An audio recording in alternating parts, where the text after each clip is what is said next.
questions for you. First, Laura, with the selection of a woman to hold this historic position as chief of staff, shouldn't this be considered a win for women?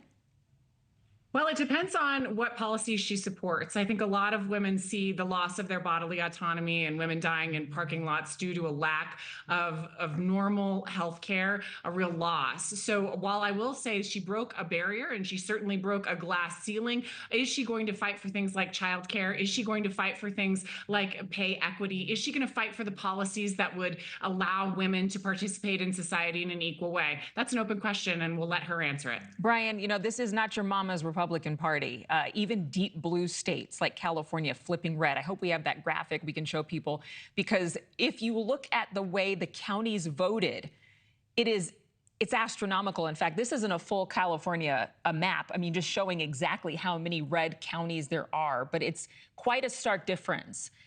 Should Governor Gavin Newsom be panicking right now? Well, first of all, President Trump's win was really a landslide by modern political standards. I mean, he flipped counties across the country. You saw what happened in California. New Jersey was close. Gavin Newsom's a street fighter. He's certainly tough. I suspect he will try to find a way to evolve by the modern times. He is a first-rate politician, if nothing else. But I think the days of asserting that Trump being sworn in was going to lead to a Handmaid tale and things like that is really just absurd here.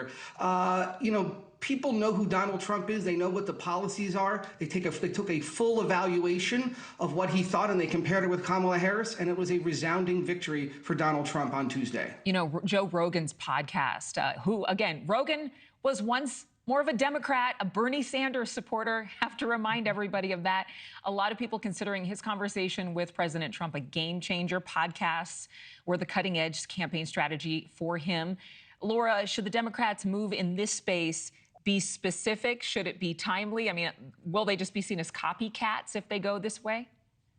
I think what it reveals, Joe Rogan, I just want to say, is a libertarian, anti-government embracer of many conspiracy theories, not the least of which are around vaccines. This is someone who is very good at building an audience. He did so by attracting the Bernie audience, and now he is attracting the Trump audience to add to his dominance. I think what this reveals is the manosphere is very strong, and it cannot be underestimated. The culture has shifted, particularly among young men, and that is buttressed by so many of these podcasts. On the extreme side with Andrew Tate and Nick Fuentes, whose toxicity is apparent. And then moving along the spectrum, they have changed culture where they talk most of the time about, and not Nick Fuentes, but I'm thinking of like the other guys like Theo Vaughn and more mainstream voices in this space. They talk about politics very little, but they talk about politics when it's important, and they attract young men with a brand of masculinity and with a vocal megaphone. And on the left, there really is nothing to compare with it. So this is more of a reveal of how much work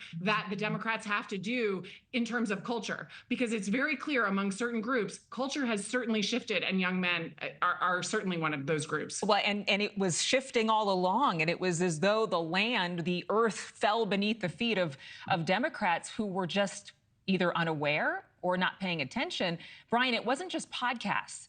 The evangelical community, far more outspoken this time around. People from diverse backgrounds. You saw it on YouTube, social media, in person, young people galvanizing on college campuses and at the state capitals, like Christian activists like Sean Foyt, who led worship services, and Turning Point USA's Charlie Kirk. What exactly should Democratic strategists be the most concerned about, in particular, with this faith movement?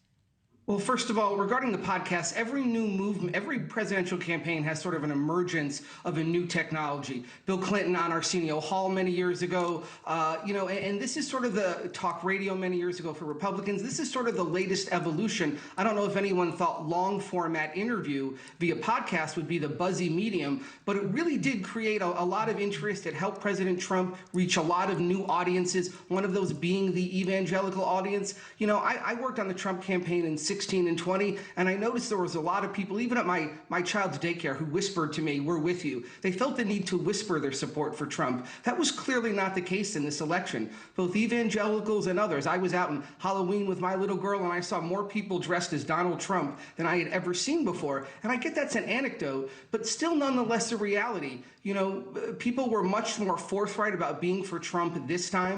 Thanks so much for watching. Go to joinnn.com to find NewsNation on your television provider. And don't forget to click the red subscribe button below to get more of NewsNation's fact-driven, unbiased coverage.